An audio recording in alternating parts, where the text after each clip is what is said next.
ren ñu ni ñu kenn du fi wax kenn du fi dox sous quel prétexte pour quelle raison di évoquer loo xam ni amul bopp amul genn te kenn mënu koo nangu communiqué CNRA bi communiqué gouverneur ba ci cour suprême bi weddi boppam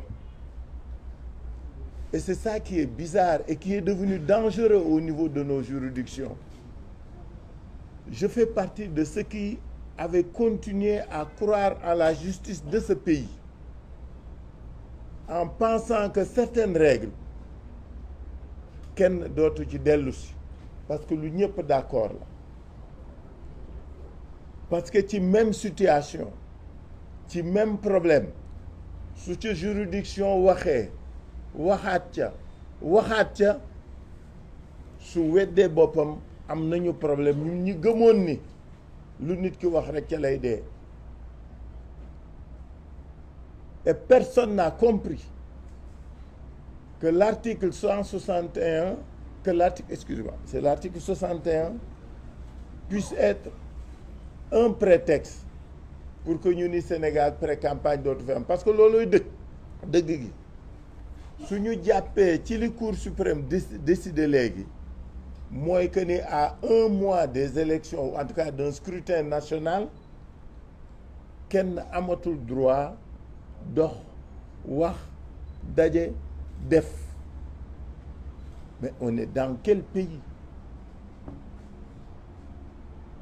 loolu la kenn mënul nangu loolu la xel mënul nangu et c'est pourquoi il est heureux qu'on ait constaté que tous les sachants que la société civile que les gens responsables aient dénoncé cet état de fait dafa am lu yàggul lu fi ne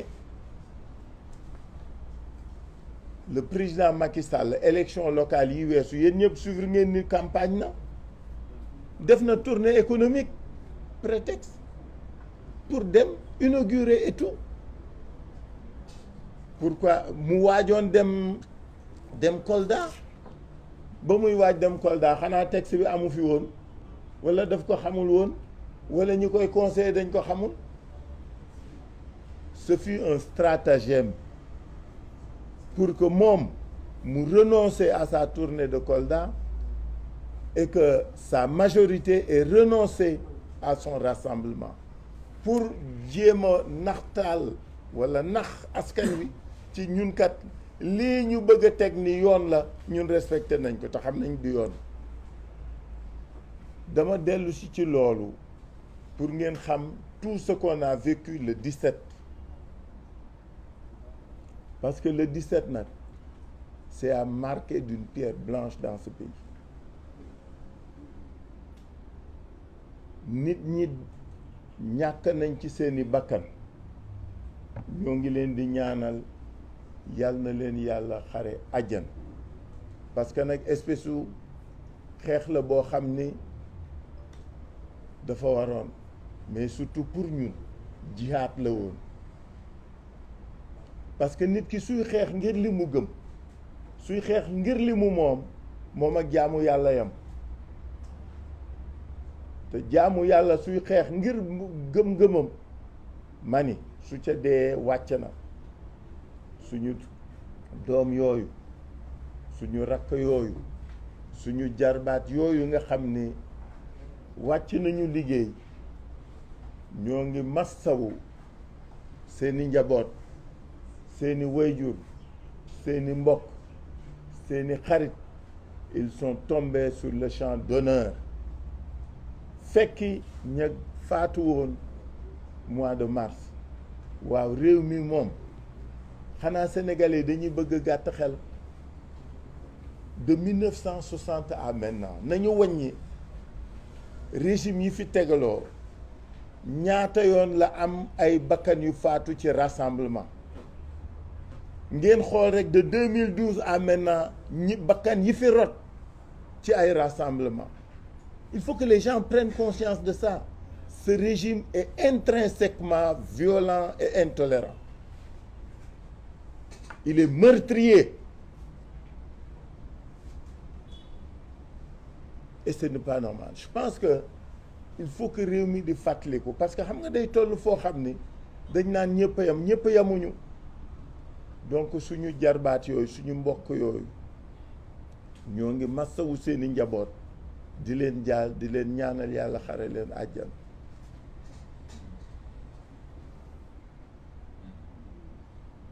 ñu teg ci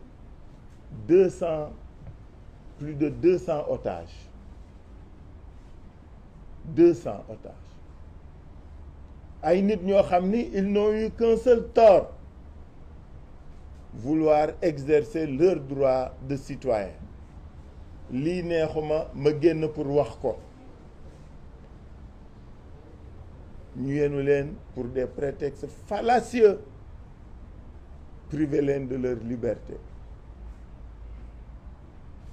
Ce pouvoir est véritablement liberticide. Déthié Mame Diarra Ahmed Aïdara ak bépp xale bu ca topp da ngeen nekk ci xare.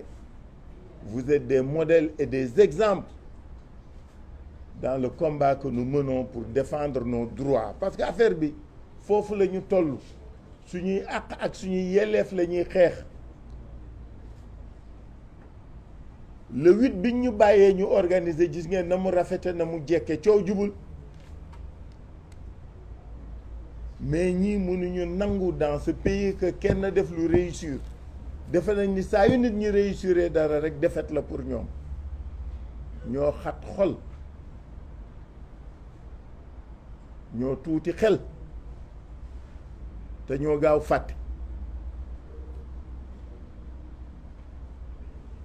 ñooñu jàpp dañuy wax ni nañ leen bàyyi. soo xoolee prétexte yi ñuy avancé gum de li ñu allégué d'abord li ci gën a ñaaw c'est des députés en session pour ñaar ñi ci des ay maire lañu dans leur propre ville. Ahmed Aïdara nee na alkaati beeg ñëpp dafa tàmm jóge këram di dox ba bureau keroog da doon loolu lu mu daa am tàmm def loolu la doon def ñu yéen a ko tëj. Déthié Fall ak ñu ne taxawoon fii di wax demul sax ca lieu rassemblement ba gendarme yi ñëw muy wax ak ñoom ñu nax ko piéger ko kaay ñu waxtaan mu dem di leen déglu ñu yenn yóbbu.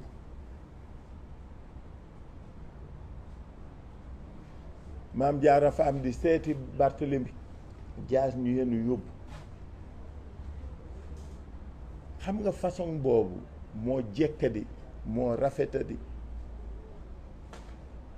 ñoom ak 200 et quelques camarades yi góor jigéen mag ak ndaw yi ñu jàpp ce sont des otages pour jéem def pression ci ñun pour que li nga xam ni mooy combat bi ñuy mener pour les principes pour la liberté ñu mën ko bàyyi.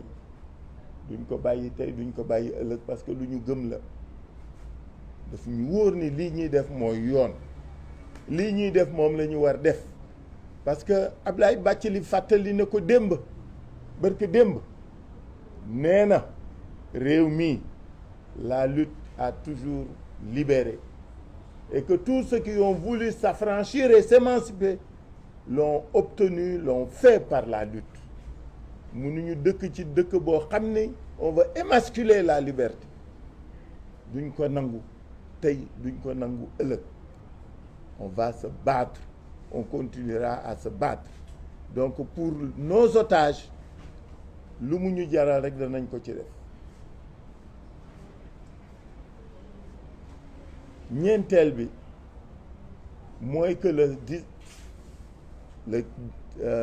17 mars, le 17 juin, c'était un combat pour la liberté, qui fut un grand moment de manifestation populaire.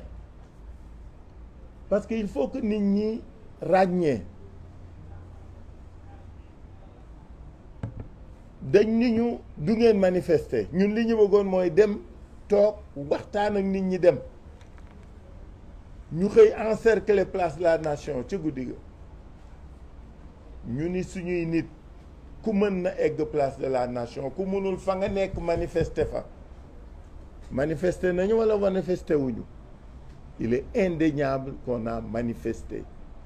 L'opinion nationale et internationale est témoin de ce que les jeunes, les femmes, les hommes qui sont des citoyens, pas que des militants de Yewwi seulement, mais ce sont des citoyens, se sont répandus dans la rue, dans les rues, pour exprimer leur mécontentement, pour dire le droit à exercer leur liberté, leur droit à manifester. Parce qu'il est sacré que chacun se batte pour li mu moom et liberté kooku nit a ko moomal boppam. Donc ce fut un succès. Que je lise qu'on dise de forcer et rester à la loi dañuy ree quoi, parce que la loi c'était de nous laisser manifester. C'était ça la loi. La loi c'était de nous laisser faire notre rassemblement. Quand on nous interdit de le faire, on viole la loi. Et c'est nous qui exercions ces libertés-là qui étions en train de respecter la loi. Parce que réew mi weesu nañu fu ñuy war di tere ay rassemblement. Xanaa dañu bëgg nag amnésique fàtte 2011 a ngi fi dara xew dara yàggu fi li fi xew 2011 ñëpp ngi koy fàttali ci réseau yi. dañ ko dul nangu. Et je crois que à travers le monde toutes les manifestations de soutien, tous les reportages de la presse nationale et internationale attestent de ce que ce rassemblement fut un succès. Parce que li ñu amaloon solo mooy ñu manifester nit ñi xam ne kenn du nangu fii nooteel. Et il sera toujours ainsi, il en sera toujours ainsi na ko nit ñi xam. ñuy wax ne ñi fi jóge ak seeni njaboot ñoo ngi ànd ak ñoom ci métit beeg naqar bi. Incha allah daañ dem Ziguinchor seeti njabootu ñi yàlla jël seen bakkan ci Ziguinchor ak ci Bignona. massawu leen mais surtout jaajëfal leen. Ces morts sont des héros. Ils sont morts parce qu'ils exerçaient leur devoir de citoyen. daañu dem màggal leen daañu dem ñaanal leen parce que loolu moo ñu war. ñii ñu jàppit ñu ngi seen wet kenn du bàyyi kenn. xam nga ñoom nee nañu ñun dañuy manifester nëbb suñuy doom mais comme que ñemewuñu génn ci mbedd mi xamuñu ndax suñuy doom a ngi ci bitim déet. C'est ça le vrai problème. Nos enfants étaient dans la rue avec nous. waxoon naa ko dama koy waxaat. Nos enfants étaient avec nous dans la rue parce que affaire bi dootul affaire u njaboot ak famille. C'est un problème du devenir des jeunes et des enfants de ce pays. seen ëllëg moom la ñu interroger. seen ëllëg moo leen jaral xeex. moo tax amul doom amul mbokk amul xarit amul jarbaat amul camarade ñéppay génn bokk def ko. moo tax ñi dem ñi jàpp ñi gaañu ñu nag ñoom ñoo bokk sort. incha allah on est en train de nous organiser pour que ku nekk xam ne jëlawaar nga ci xeex bi garmi nga ci li ñu bokk. daañu taxawu ñëpp daañu jàppale ñëpp daañu ànd ak ñëpp parce que nag Yewwi Askan Wi réew mee tax du suñu bopp. parce que li mu bañ mooy nit ñi jàpp ni ay poste député ñuy tax ñuy xeex pas du tout. man duma candidat ñi ci des ñi ci bokk ñëpp dañuy candidat. xeex bi defuñu ko pour suñuy bopp nos petites personnes importent peu dans ce que nous faisons comme nous. dañuy xeex pour ay droits dañuy xeex pour des acquis démocratiques dañuy xeex pour la consolidation de la démocratie dans ce pays parce que suñu ko xeexul suñu moytuwul tournant bii ñu jëm miig la ñu bëgg a imposer te duñ ko nangu te duñ ko def duñu noppi duñu toog duñu tëdd dañuy xeex loolu moo ñu war c'est notre devoir aujourd'hui du problème mu député ñi ñu fiy tudd ñëpp ku nekk nekkoon nga député wala nekk nga député donc du am du guléet mais c'est un problème de principe c'est un problème de droit may wax askan wi rek ni Yewwi Askan Wi nous ne sommes pas des prétentieux dañu xam suñu bopp xam li tax ñuy jóg ak dox ak a wax dañu gëm nag suñu bopp gëm suñu réew gëm suñuy droit looloo ñu tax jóg aucune prétention chez nous mais xam nañ suñu bopp xam nañ fi ñu jëm xam nañu li ñuy yéene askan wi tax ñu jóg ni ñoom la ñuy dox xeexal donc na nit ñi xam ni xeex bi day door te day continuer maa ngi leen gërëm leen sant